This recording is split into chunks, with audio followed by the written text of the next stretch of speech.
नमस्कार मेरे प्यारे पेंशनधारक साथियों और देश के सभी जागरूक नागरिकों। आज की इस विशेष प्रस्तुति में आपका बहुत बहुत स्वागत है। आज 11 अक्टूबर की यह तारीख इतिहास के पन्नों में दर्ज होने जा रही है, क्योंकि आज एक ऐसी खबर निकलकर सामने आई है जिसका इंतजार देश के करोड़ों पेंशन भोगी पिछले कई सालों से, कई महीनों से नहीं बल्कि कई दशकों से कर रहे थे। जी हाँ, हम बात कर रहे हैं ईपीएस 95 पेंशन योजना के उन लाभार्थियों की जिन्होंने अपनी जिंदगी के सुनहरे 30 से 35 साल इस देश की सेवा में लगा दिए और आज वृद्धावस्था में सम्मानजनक पेंशन के लिए संघर्ष कर रहे हैं। आज उनका संघर्ष एक निर्णायक मोड़ पर आ खड़ा हुआ है। एक ऐसी खुशखबरी सामने आई है, एक ऐसी घोषणा हुई है जिसने उम्मीद की एक नई किरण जगा दी है। प्रधानमंत्री श्री नरेंद्र मोदी जी के कार्यालय से एक बहुत बड़ी हलचल की खबर है। जी हां दोस्तों, आपने बिल्कुल सही सुना। जिस 7,500 रुपये की मांग को लेकर आप और हम सब मिलकर लड़ रहे हैं, जिस न्यूनतम पेंशन को बढ़वाने के लिए दिन रात एक किए हुए हैं, उस पर अब सीधे प्रधानमंत्री जी ने संज्ञान ले लिया है। एक ऐसी घोषणा हुई है जिसने पेंशनधारकों के मुरझाए चेहरों पर एक नई चमक ला दी है। प्रधानमंत्री जी ने स्पष्ट रूप से कहा है कि बहुत जल्द होने वाली सीबीटी यानी सेंट्रल बोर्ड ऑफ ट्रस्टीज की बैठक में ईपीएस 95 पेंशनधारकों का मुद्दा सबसे प्रमुख एजेंडे पर होगा। उन्होंने यह भी संकेत दिया है कि इस बैठक में सभी पेंशनरों के भविष्य को सुरक्षित करने के लिए एक ठोस और अंतिम निर्णय लिया जाएगा, जिसके बाद सारी प्रक्रिया को तीव्र गति से पूरा कर दिया जाएगा।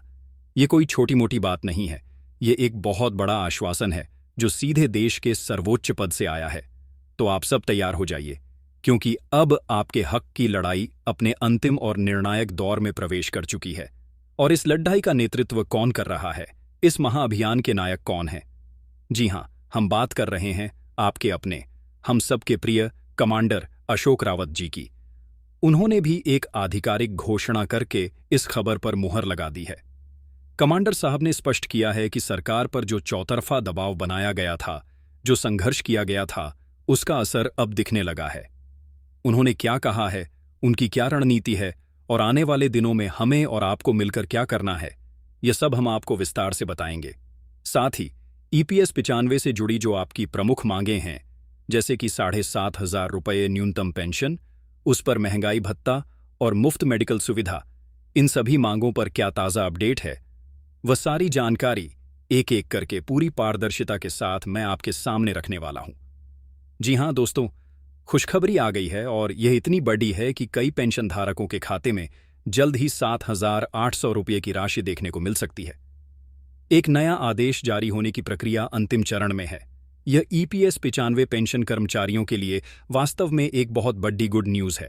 यह खुशखबरी क्यों है, इसके पीछे क्या क्या कारण हैं, कौन कौन से बड़े चेहरे आपके समर्थन में आ गए हैं और सरकार की क्या योजना है, ये सारी बातें मैं आपको एक एक करके बताऊंगा।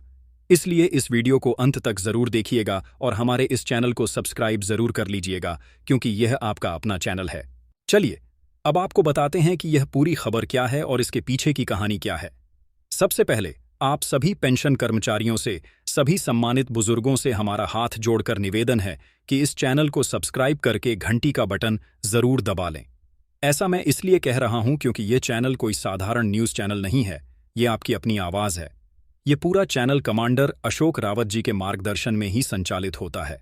ये उन्हीं का चैनल है जिसे हम सभी कर्मचारियों ने मिलकर इसलिए बनाया है ताकि हम सब एक मंच पर एकजुट हो सकें, एक साथ मिलकर अपनी लड़ाई को और मजबूत कर सकें।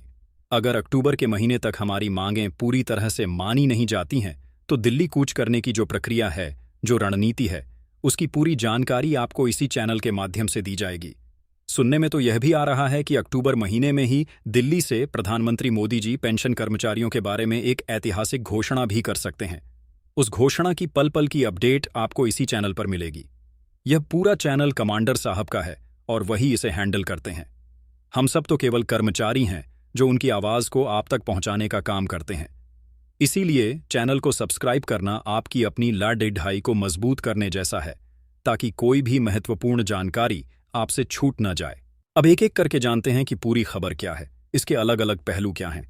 आप इस खबर को ध्यान से देखिए जो इस समय मीडिया में और पेंशन भोगी समुदायों में चर्चा का केंद्र बनी हुई है। देखिए, आपके सामने यह जो पहला कॉलम है, इस पर गौर कीजिए। इसमें साफ साफ लिखा है, ईपीएफओ ने न्यूनतम ईपीएस पेंशन को 1,000 रुपये से बढ़ाकर 5,000 रुपये प्रतिमाह करने का प्रस्ताव दिया है। जी हाँ दोस्तों, यह एक बहुत बड़ा कदम है। अभी तक ऐसे प्रस्ताव केवल चर्चाओं में थे, लेकिन अब कमांडर अशोक रावत जी के अथक प्रयासों और आप सबके संघर्ष के कारण इसे आधिकारिक तौर पर पेश कर दिया गया है। यह प्रस्ताव अब सिर्फ एक मांग नहीं, बल्कि एक आधिकारिक दस्तावेज बन चुका है। आपको यह भी बता दें कि संसद के गलियारों में भी यह खबर आग की तरह फैली हुई है। जब से देश के कई सम्मानित सांसद खुलकर आपके समर्थन में आए हैं, जब से उन्होंने आपकी आवाज को संसद के भीतर उठाया है, तब से यह प्रस्ताव अब मंजूर होने की दिशा में तेजी से आगे बढ़ रहा है। अब इसके पीछे का कारण भी समझिए। अगली खबर में आप देख सकते हैं, इसमें लिखा है कि यह वृद्धि अप्रैल 2025 से लागू होने की उम्मीद थी। जी हां, पहले यह प्रक्रिया अप्रैल 2025 में लागू होनी थी, लेकिन अब जो दबाव बना है उससे यह प्रक्रिया और भी पहले पूरी हो सकती है। जो 7,500 रुपये की मांग है, उस पर क्या खबर आई है और कमांडर अशोक रावत जी ने क्या कहा है, उसकी पूरी क्लिप भी हम आपको दिखाएंगे। वीडियो को अंत तक जरूर देखिएगा, क्योंकि यह पूरा चैनल कमांडर अशोक रावत जी का ही है। इस पर हम सब कर्मचारी काम करते हैं और उन्होंने यह चैनल इसीलिए बनाया है ताकि जब भी उन्हें कोई संदेश देना हो, दिल्ली बुलाना हो, कोई रैली करनी हो, कोई आंदोलन करना हो या कोई भी जानकारी आप सब तक पहुंचानी हो, तो वह तुरंत पहुंच जाए। तीसरे कॉलम में स्पष्ट रूप से लिखा है कि कर्मचारी पेंशन योजना ईपीएस के अंतर्गत 60 लाख से अधिक पेंशन भोगी इससे लाभान्वित होंगे। इस कदम का मुख्य उद्देश्य बढ़ती हुई जीवनयापन की लागत के बीच वरिष्ठ नागरिकों को वित्तीय सुरक्षा प्रदान करना है। और सबसे महत्वपूर्ण बात यह है कि सरकार और ईपीएफओ संयुक्त रूप से इस प्रस्तावित पेंशन वृद्धि का वित्त पोषण करेंगी। यानी पैसे की कमी का जो बहाना अब तक बनाया जा रहा था, उसका समाधान भी निकाल लिया गया है। यह मुद्दा अब श्रम मंत्रालय तक पहुंच चुका है। आप देख सकते हैं, यहां साफ लिखा है कि श्रम मंत्रालय और केंद्रीय न्यासी बोर्ड सीबीटी से अंतिम अनुमोदन लंबित है। बस यही एक आखिरी बाधा बची है, जिसके पार होते ही आपके खाते में बढ़ी हुई पेंशन आनी शुरू हो जाएगी। जैसा कि आप यहां देख सकते हैं, ईपीएफओ न्यूनतम पेंशन वृद्धि की घोषणा 2024 के अंत या 2025 की शुरुआत में होनी ही है। पहले यह अप्रैल में होनी थी, लेकिन अब जो खबरें आ रही हैं, उससे लगता है कि यह घोषणा इसी साल के अंत तक हो सकती है। हालांकि सरकार की तरफ से एक और योजना भी सामने आई है, जिसके बारे में आपको जानना बहुत जरूरी है। जिन कर्मचारियों को 2014 से मात्र 1,000 रुपये मिल रहे हैं, उनके लिए सरकार का एक प्लान यह है कि वह एक साथ पेंशन नहीं बढ़ा सकती, क्योंकि उसके पास इतना बजट नहीं है। सरकार यह चाहती है कि जैसे अभी आपको मान लीजिए 1,000 रुपये पेंशन मिल रही है, तो उसे पहले बढ़ाकर 1,200 रुपये किया जाएगा, फिर 1,200 रुपये से बढ़ाकर 1,500 रुपये किया जाएगा और 1,500 रुपये से बढ़ाकर 2,000 रुपये किया जाएगा। इस तरह धीरे धीरे करके आपकी पेंशन में वृद्धि की जाएगी। यह मोदी सरकार का कहना है। मैं आपको मोदी जी का बयान भी दिखाऊंगा और कमांडर साहब की घोषणा भी दिखाऊंगा। देखिए, पहले आप इस कॉलम को पूरा पढ़िए। हम आपको पूरे विश्वास के साथ जो ढककर रखते हैं, क्योंकि यह आपका अपना चैनल है और यहां हर खबर पूरे सबूत के साथ दिखाई जाती है। यह कल की ही खबर है। इसमें लिखा है, सरकार ने सेवानिवृत्त कर्मचारियों की वित्तीय सुरक्षा में सुधार के उद्देश्य से न्यूनतम ईपीएफ पेंशन में एक महत्वपूर्ण संशोधन की घोषणा की है। इसका मुख्य विवरण नीचे दिया गया है। सरकार का कहना है कि वह धीरे धीरे कदम उठाएगी, जैसे मौजूदा पेंशन जो अभी 1,000 रुपये है, उसे संशोधित करके आने वाले समय में 7,500 रुपये तक ले जाने का लक्ष्य है। लाभार्थियों की संख्या 60 लाख से अधिक है। यह प्रक्रिया मई में ही शुरू होनी थी, लेकिन कुछ कारणों से इसमें देरी हुई। संशोधन का कारण क्या है? देश में बढ़ती महंगाई और गरीबी, जिसकी वजह से वरिष्ठ नागरिकों का गुजारा मुश्किल हो गया है। और मंजूरी देने वाले अधिकारी कौन हैं? केंद्रीय न्यासी बोर्ड और श्रम मंत्रालय। इसका अपेक्षित प्रभाव क्या होगा? पेंशन भोगियों के लिए बेहतर वित्तीय स्थिरता। अब यह तस्वीर देखिए। यह तस्वीर अपने आप में एक कहानी कहती है। हमारे जितने भी पेंशन कर्मचारी हैं, उनके साथ अब भारत देश के युवा भी कंधे से कंधा मिलाकर खडीडी ढीरे हो गए हैं। देश के समस्त सांसद आपके साथ खडीडी ढीरे हैं। और प्यारे साथियों, अब हम सबको मिलकर एक बड़ा और निर्णायक कदम उठाना होगा। हम सबको एकजुट होकर एक मंच पर आना होगा। अब सवाल यह उठता है कि यह मंच कैसे तैयार होगा? हम सब एकजुट कैसे होंगे? कैसे हम सब मिलकर काम करेंगे? इसका एकमात्र रास्ता है इस चैनल को सब्सक्राइब करना। जब आप इस चैनल को सब्सक्राइब करेंगे तो हमारी संख्या बढ़ेगी, हमारी ताकत बढ़ेगी, और जब भी कोई आवाज उठाई जाएगी तो वह एक साथ उठेगी। जैसा कि अभी कमांडर अशोक रावत जी ने कहा है, उन्होंने घोषणा की है कि हम सब मिलकर बहुत जल्द एक विशाल ट्विटर कैंपेन चलाने वाले हैं। अब यह ट्विटर कैंपेन कब चलाना है, इसकी जानकारी आप तक कैसे पहुंचेगी? आप सब देश के अलग अलग राज्यों से इस वीडियो को देख रहे हैं। आप किस राज्य से हैं, यह कमेंट बॉक्स में जरूर बताइएगा। तो आप तक जानकारी पहुंचाने का सबसे सटीक माध्यम क्या हो? इसीलिए कमांडर साहब ने यह चैनल बनाया है कि जब भी हमें ट्विटर कैंपेन चलाना हो, अपनी बात को मीडिया तक पहुंचाना हो, आप तक कोई संदेश देना हो, तो वह तुरंत पहुंच सके। अब आप इन सांसदों को देखिए। आपके साथ ऐसा पहले कभी नहीं हुआ कि देश के किसी मुद्दे को लेकर इतने सारे सांसद एक साथ सडीडीडी चेक पर उतर आए हों। ये सभी सांसद आपके समर्थन में संसद भवन के बाहर खड़ीडीडीहे हैं। इनके हाथों में तख्तियां हैं जिन पर लिखा है, वी वॉन्ट जस्टिस, पेंशन कर्मचारियों को पेंशन दो, समिति हम आपके साथ हैं, हमें न्याय चाहिए। इन सभी सांसदों ने दिल्ली में संसद भवन के बाहर आपके लिए नारे लगाए हैं। यह आपकी एक बहुत बड़ी नैतिक जीत है और केंद्र सरकार पर इसका भारी दबाव पड़ा है। अब देखिए, केंद्र सरकार की तरफ से एक खबर आई थी कि 7,500 रुपये तक पेंशन बढ़ाने की मांग आखिरकार क्यों है। एक कमेटी है जिसका नाम है स्टैंडिंग कमेटी ऑन लेबर। इस कमेटी ने सरकार से लिखित में मांग की है कि पेंशन कर्मचारियों की न्यूनतम पेंशन 7,500 रुपये होनी चाहिए, क्योंकि 1,000 रुपये में आज के समय में किसी का भी गुजारा नहीं हो सकता। यह मांग 2014 से लगातार की जा रही है।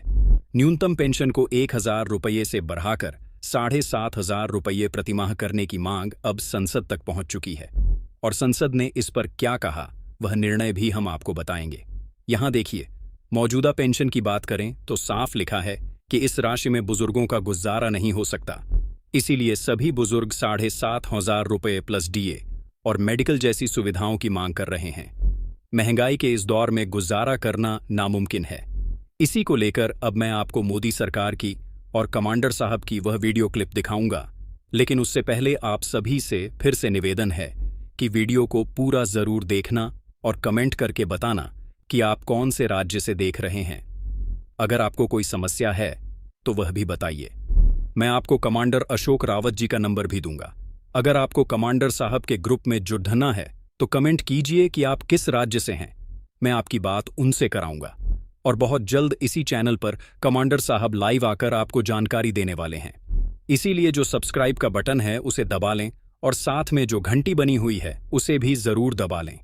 घंटी दबाने से जब भी कमांडर साहब लाइव आएंगे या कोई नया वीडियो आएगा तो उसकी जानकारी सीधे आपके मोबाइल पर पहुंच जाएगी।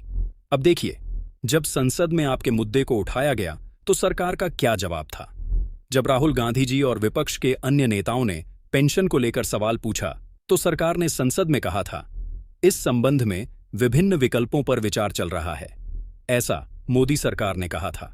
उन्होंने कहा था कि हम इस पर विचार कर रहे हैं और बहुत जल्द 1,000 रुपये की जगह हम पेंशन बढ़ाएंगे, लेकिन एक साथ नहीं बढ़ा सकते। मोदी सरकार का कहना है कि जिस तरह से कुछ राज्यों में लाडली बहना जैसी योजनाएं चल रही हैं, जिनमें धीरे धीरे पैसा बढ़ाया गया है, उसी आधार पर हम भी धीरे धीरे पेंशन बढ़ा पाएंगे। लेकिन हमारे कमांडर साहब ने इस प्रस्ताव को सिरे से खारिज कर दिया। उन्होंने कहा कि नहीं, हम लेंगे तो पूरे 7,500 रुपये ही लेंगे, चाहे इसके लिए हमें दिल्ली जाना पड़े, रैली निकालनी पड़े, आंदोलन करना पड़े, या फिर सुप्रीम कोर्ट का दरवाजा ही क्यों न खटखटाना पड़े। इसी के बाद मोदी जी और कमांडर साहब की एक मुलाकात भी हुई थी, जिसकी वीडियो हम आपको जल्द ही दिखाएंगे। इसमें साफ साफ दिया है कि 2014 के बाद से इस स्कीम की समीक्षा की जा रही है। सरकार का कहना है कि हम 2014 से इस पर समीक्षा कर रहे हैं कि आखिरकार क्या निर्णय लिया जाए। जैसा कि मैंने बताया, मोदी सरकार चाहती है कि आपके 1,000 रुपये को बढ़ाकर पहले 1,200 रुपये किया जाए, फिर 1,500 रुपये और फिर 2,000 रुपये। सुनने में यह भी आया है कि कुछ लोगों के खाते में 1,000 रुपये की जगह 1,200 रुपये आने भी शुरू हो गए हैं। तो क्या आपके खाते में अभी तक 1,200 रुपये आए हैं या नहीं? ये कमेंट करके जरूर बताइएगा। किसको 1,200 मिल रहे हैं, किसको 1,500 मिल रहे हैं, और किसको अभी भी 1,000 रुपये ही मिल रहे हैं। यह जानकारी बहुत जरूरी है ताकि हम इस बात को कमांडर साहब तक पहुंचा सकें। इसीलिए मैं बार बार कहता हूं कि चैनल को सब्सक्राइब कर लीजिए, क्योंकि हर छोटी बड़ी अपडेट आपको इसी चैनल के माध्यम से मिलेगी। कमांडर साहब जब भी लाइव आते हैं इसी चैनल पर आते हैं। पहले कमांडर साहब का कोई ऐसा आधिकारिक चैनल नहीं था जहां से वह सीधे आप तक जानकारी पहुंचा सकें। ये वही चैनल है जिसे बनाने की घोषणा उन्होंने 1 सितंबर को की थी। उन्होंने कहा था कि हम एक ऐसा चैनल बनाएंगे जो भारत के लगभग 80 लाख से 1 करोड़ डीडीएच पेंशन कर्मचारियों को एक साथ जोड़ देगा, जहां हम सब अपनी बात रख सकेंगे। आज आप जो भी कमेंट करते हैं, आपकी हर बात, हर समस्या हम कमांडर साहब तक पहुंचाते हैं। आप अलग अलग राज्यों से हैं, आपकी अलग अलग समस्याएं हैं। हम हर हफ्ते एक ऑनलाइन मीटिंग करने की भी योजना बना रहे हैं, जहां हम सब व्हाट्सएप या जूम मीटिंग के माध्यम से जुड़ देंगे और आगे की रणनीति पर चर्चा करेंगे। तो चिंता मत करिए, एक एक करके सारी लेटेस्ट अपडेट हम आपको इसी चैनल से देते रहेंगे। बस आप इस चैनल को सब्सक्राइब कर लें और इसे ज़्यादा से ज़्यादा लोगों तक अपने सभी ग्रुप्स में शेयर करें। कमांडर साहब जब भी लाइव आएंगे, हम आपकी सीधी चर्चा उनसे कराएंगे, आपके सवालों के जवाब भी दिलवाएंगे और आपको उनका नंबर भी देंगे। तो चलिए मिलते हैं अगली अपडेट के साथ, लेकिन जाने से पहले कमेंट में ज़रूर बताइएगा कि आप कौन से राज्य से देख रहे हैं और आपकी मुख्य मांग क्या है। क्या आपको 7,500 रुपये मिलने चाहिए या नहीं? इस पर आपका क्या विचार है? आपके सुझाव हमारे लिए बहुत महत्वपूर्ण हैं। बहुत बहुत धन्यवाद। जय हिंद, जय भारत।